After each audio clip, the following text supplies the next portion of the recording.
What's going on, ladies and gentlemen? It's Super Mr. O'Neill here, just chilling out in my humble abode.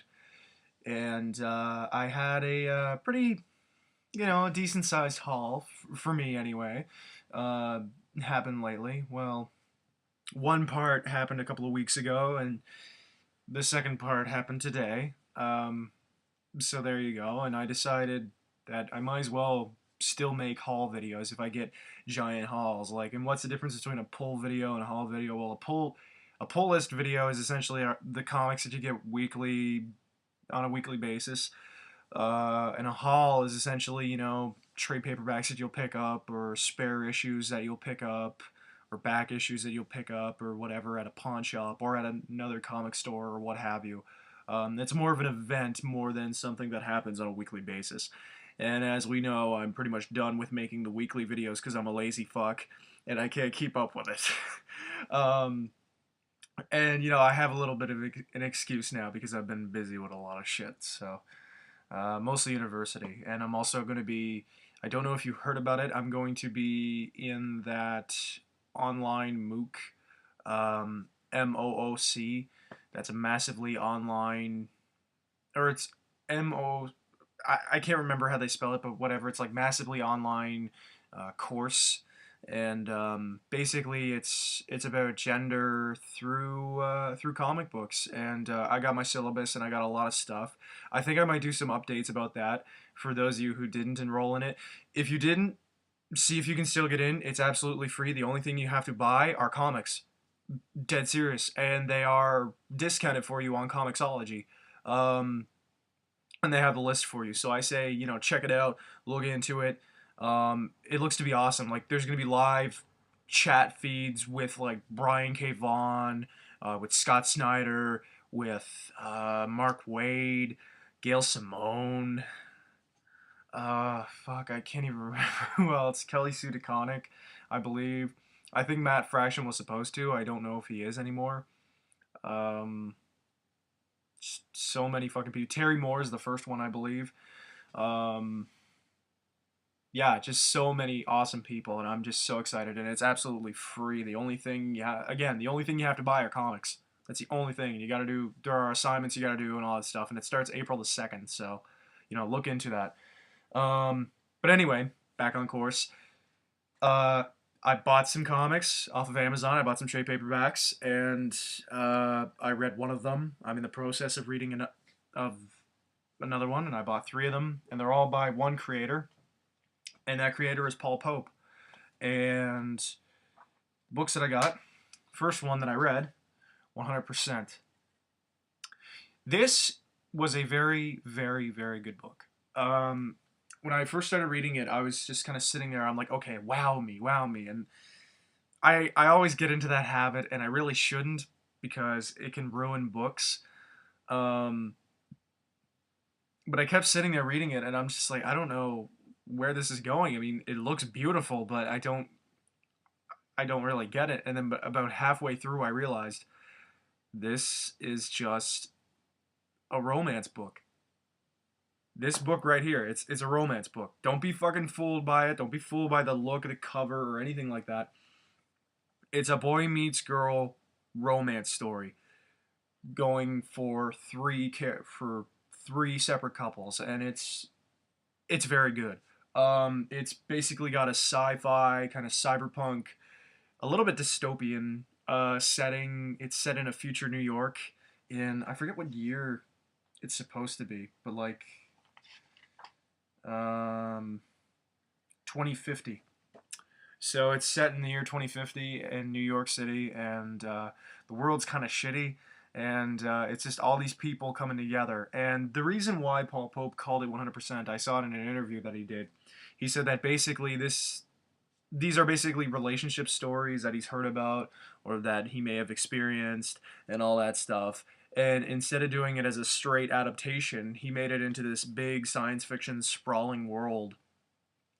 And basically, the title 100% is a reference to the fact that these stories are 100%, factual, but also 100% fiction.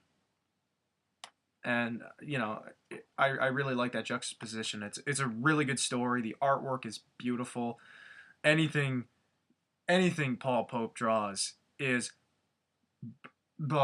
amazing. So yeah, I highly recommend this. The next one is Heavy Liquid. I'm currently reading it right now. This is, I believe he did this one before 100%. Um, this is basically a neo noir cyberpunk kind of story. It's basically Heavy Liquid is about this guy by the name of S.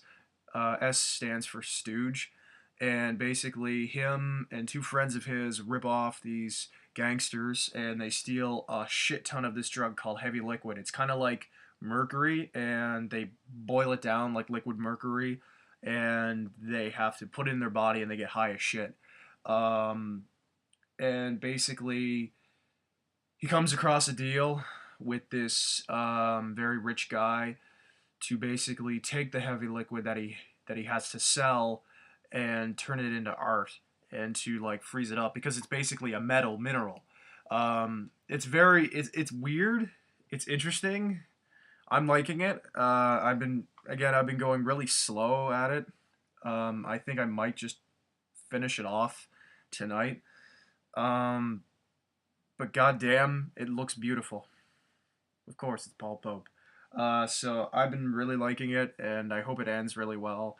Um, I might do a full review when I finish it. And when I say I might, I mean I probably won't. But hey, keep the faith. Keep the faith. And the last book I got from the Paul Pope haul from not too long ago was the One Trick Ripoff and Deep Cuts. This is a recently published book by Image. Now, this is like one of the first published things that Paul Pope ever did, and it was out of print for years because I believe it was self-published. And basically, Image came to him and they published it in this really nice hardcover collection. I think it's recolored. The paper quality is really nice. I saw and read it. I read a review and I heard a review from my fanboy. They made it the book of the month for last month, or I don't know if it was for January or February. I can't remember, but anyway. Um, and it sounded right up my alley, and it sounded really cool.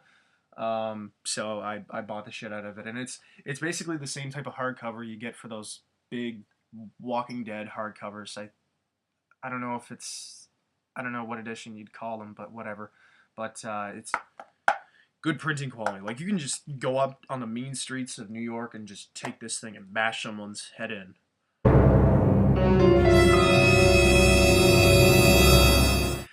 And so that's all the Paul Pope books that I got. I got them off of Amazon. I did an unboxing video, but it came out really shitty, and so I was like, I don't really want to put that on the net.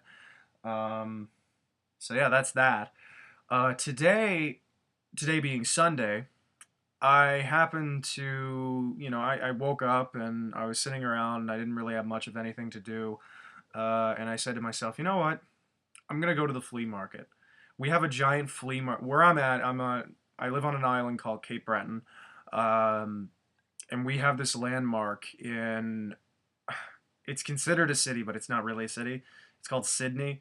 Um, we have a landmark there, which is basically a giant fiddle. It's a giant fucking violin. And it's right by a marina there where a lot of giant cruise liners and oil refiner ships come in. Um, and every Sunday they have a giant ass flea market in a little pavilion that they have on that marina. Um, and I've never been to it. I've heard nothing but good things about it, but I've never went. And I've always wanted to go, and so today I just decided I was like, all right, fuck it, I'm up. I've got my car. I've got money. I'm going. And I went. I just got in my car, drove out there, went in, paid the $2 charge. And as soon as I walked in, I looked over at the big giant hall, and there was this giant table full of all these action figures that are still in the package and all that stuff, like tons of Star Trek, tons of Star Wars, tons of, ironically enough, from that movie, The Last Action Hero, that starred Arnold Schwarzenegger. Shitty movie, but whatever. And I looked on that table, and they also had video games, vintage video games, and they also had some boxes with comics in it. And I was like, all right, this is why I'm here. So I looked through the long boxes. Well, they weren't really long boxes, but whatever. Um, and they had a lot of Bronze Age JLA. They had they had some '90s Batman stuff. Uh, Quite a bit of Cataclysm actually. Um, they had shit. I'm trying to think what else they had. Some Tarzan stuff. Tons of '90s Avengers. And they had some '70s or they had some fuck Buscema. They had some Buscema Fantastic Four, which was pretty cool. Um, but the main thing that caught my eye in terms of the issues was this little ditty right here. The first issue of Cosmic Odyssey by Jim Starlin and Mike Mignola. Cosmic Odyssey is pretty much the Infinity Gauntlet for the DC universe, or at least that's how I was told what it pretty much is. I mean, Jim Starlin did write the Infinity Gauntlet, and he's pretty much the guy who I believe he did create Thanos. And like, excuse me, I got something in my eye. You know, it's Jim Starlin. You know, the guy who wrote Infinity Gauntlet, Thanos Quest. He wrote Death in the Family. He wrote Captain Marvel, The Death of Captain Marvel. You know, he's written quite a lot of awesome things. And you have Mike Mignola, the creator of Hellboy. And this is before he did Hellboy. I mean, you can tell. You look at the art style. You can tell it's Mignola, but it's not fully, fully fledged Mignola. It's not like his own thing yet. It's still very much, playing it safe for the corporate characters. And I've heard nothing but good about this maxi series or mini series, whatever the hell you want to call it. And I never got around to reading it yet, but I got the first issue here. I saw it and I said, you know what, I might as well. I got this and I got something else for $10. I got three things there, but I bought two things for $10, and then I walked away and I looked at some other tables, and then I went back and I bought another thing for $10. So I paid $20 there. So, but we'll get to that. So yeah, Cosmic Odyssey, pretty cool pickup. Next thing I bought, they also had a little thing full of trade paperbacks and hardcovers, and they had so many fucking copies of Ultimate Spider-Man and of those fucking Gunslinger books, the Stephen King Dark Tower comic adaptations. They have so many of those fucking things. And they didn't really have much of anything that really interested me. There was a Shadow thing there that looked okay, but I didn't really get it. There was a fucking Superman story written by Darwin Cook and drawn by Tim Sale that was from the issues of Superman Confidential that I didn't get, and I don't know why I didn't, but whatever. If I'm there next time, I'll get it, and I'm sure it'll definitely be there. But this thing particularly really caught my eye, and it's Volume 1 of Planetary by Warren Ellis and John Cassaday. I like Warren Ellis. I wouldn't call myself the biggest Warren Ellis fan. I respect the shit out of the man. He is a brilliant writer. He's done a lot for social networking on the internet, especially for comic books and especially for writers and entertainers and all that stuff. He most definitely is a brilliant fucking writer. I mean, Transmet. I've only read 3 trades of Transmet, but it's brilliant shit. I read 1 issue of Fell, which was amazing. I'm trying to think what else I read by him. I don't know. But I know the reason why everyone gives him the credit. And, I've watched the documentary on him, Catcher Ghosts. And it's a really good documentary. I highly recommend a watch. And I've heard nothing but good things about Planetary. And I just never got around to it. And I finally got the first trade. I've been kind of waiting for like a one all in one kind of collection because there's like only so many issues of it. But whatever. I think eventually I will hunt down the rest of these because I have so many series that I have to finish that I just never did because I just didn't. But this looks just really good, and John Cassaday is just a brilliant artist. Um, so yeah, I picked it up. I mean, it's Warren fucking Ellis. So then I went back to that other table, and he had a box of trades right behind his kind of his counter or whatever. And I was like, can I take a look through that? He's like, yeah, come on back here and look through it. And they were all water damaged besides one of them, and which was kind of a shame because there were some all right ones. There were some planetary trades and some, or not planetary, authority trades and all that stuff, and Stormwatch, again by Warren Ellis, that I probably would have bought, but again, water damaged really badly. And then there was this big book that's got library binding on it, and it's from the library. DC Universe Illustrated by Neil Adams. Neil Adams, for those of you who don't know, is the artist who is responsible, who, along with Denny O'Neil, did so much for the DC Universe in the Bronze Age. When I think about the Bronze Age, it's Neil fucking Adams. There's so much stuff the guy did. Along with Denny O'Neil, he created John Stewart, the third Green Lantern. He did the run on Batman in the 70s, which made Batman really darker. Along with Denny O'Neil, he created Ra's al Ghul and the League of Assassins. I think he might have created Scarecrow. I'm not too certain. Along with Denny O'Neil, because they mostly collaborated a lot together. He did the Green Arrow, Green Lantern run. I don't know if I mentioned that already. He did so much for comics. He was the first person to really incorporate a very photorealistic style into superhero comics. And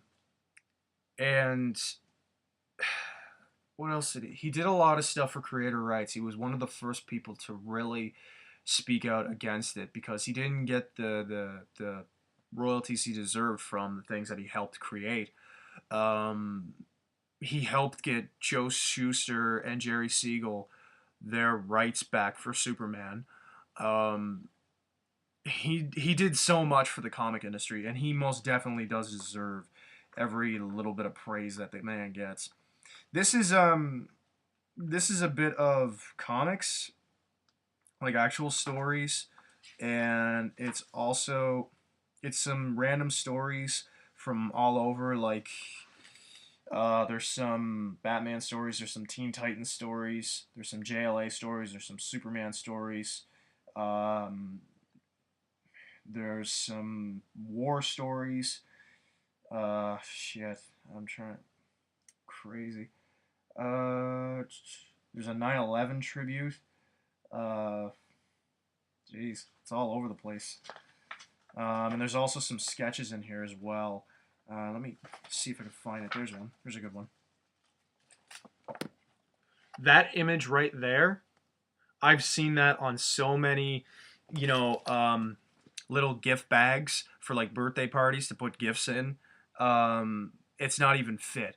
Like if you saw, like there's so many, like I guarantee you if you see a piece of merchandise with the Batman with the gray suit with the light blue gloves and cape and cowl and with the bright yellow and black logo in the middle, I guarantee you that is a Neil Adams drawn Batman. I will, like, 9 times out of 10, it will definitely be that. And if it's not him, it's Jim Aparo. And Jim Aparo looks identical to Neil Adams. Well, very similar, I should say. And this is originally a $45.99 Canadian, book. And I got that for $10. You can't go wrong. You really can't. So yeah, that's the pickup video. That's the haul video that I did. that's everything I picked up. Um, I hope you guys are picking up good comics. I hope you guys are reading good comics. I know I don't make videos that much, and when I do, I keep saying that, and my voice is kind of going on me now. Um, what I decided to do about the video thing is that at the end of every month, what I'll do is I'll take the comics that I bought that month and I'll sit down and I'll list off my favorite ones. Let's say I'll talk about my 5 favorite comics. I'm not going to do it at the start of this month, however, because I have a lot of shit I got to do for school. Um, Way too much shit. And one of them including, film a short video, which will be on my YouTube page. I'll put it up there for all of you to see. And also the fact I got to do a lot of comic writing and I got to do some stuff. I got to keep the creative juices flowing. Some of you may be wondering what the deal is on the 60-page comic that I teased before. It's completely written, completely done. The artist, I got to resend it. I got to do some editing on it. It's getting near the crunch time, I believe, where it has to be done. I know she said it has to be done for spring because she's doing it as an art school project. I have, excuse me, I have someone working on a 3-pager that I adapted from a poem that I wrote. I don't know when that'll be out. I was talking to him tonight. He has a lot of midterms that he has to do, and he said once he's all done, I think he said during this week he's going to start doing a lot more personal stuff, and I'm looking into write some more stuff, do some other things, and I also pitched some other things to the guy who's doing the 3-pager that I adapted from the poem that I wrote, and he said he would do them. It's just a matter of picking which one to do first, and also looking for other artists to work on other things as well. So as you can tell, I've been busy, and I've also been looking for a fucking part-time job because I'm broke as hell. So yeah, I keep busy. Yeah, for sitting on the internet all day, I really do keep busy. I do a lot of procrastination too. And on top of that, like I said, I'm doing the whole comic course, and I've got tons of shit I got to be doing for school, papers, and well, actually I only got to do 1 paper, but I got 2 take-home exams, and actually no, wait, I got to do 2 papers. I don't even know what I'm talking about. This is what it's like being a college student. It sucks. Okay, I'm going to stop right now because we're almost at the 25-minute point, but I'm going to say that I'm still alive, and I'm doing things, and they're comic book related, and things are happening. Yeah. I've just been rambling on. Thank you so much for watching, if you actually did. Have a good one. Watch the comic book community all across YouTube because there are some amazing channels, and read good comics. Okay? Fine. Bye. Goodbye. Yeah.